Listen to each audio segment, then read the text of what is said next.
रुक्मिणी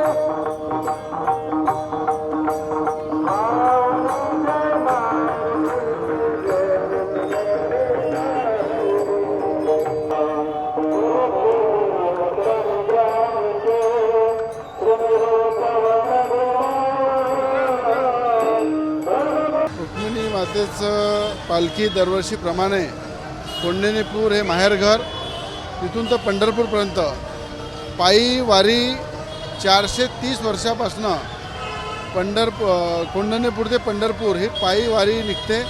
दरवर्षीप्रमाणे मी या ठिकाणी सगळ्यांचे पाय धुवून त्यांना हार फुलं चढवून शॉलनी सत्कार करून सगळ्या वारकऱ्यांचा सत्कार करतो, सन्मान करतो। या ठिकाणी त्यांच्या यात्रेमध्ये पंढरपूरला जाताना ज्या ज्या सुखसुविधा लागतात त्या संदर्भात विचारपूस जे काही त्यांना सहयोग पाहिजे ते देतो। पण मला असं वाटतं की कोंढेपूर ते पंढरपूर 430 वर्षाचा इतिहास हा दरवर्षीप्रमाणे आमचं सौभाग्य आहे की राजापेठ चौकामध्ये अमरावतीमध्ये त्यांचा सन्मान सत्कार करण्याची संधी मला मिळते। आणि मातेला एवढीच प्रार्थना करतो की अमरावती जिल्ह्याच्या विकासासाठी, अमरावती जिल्ह्याच्या हितासाठी आज अमरावती जिल्ह्यामध्ये जे काही घडलं मातेच्या कृपेने अजून चांगलं या जिल्ह्याचं हो, महाराष्ट्राचं हो, देशाचं हो। आणि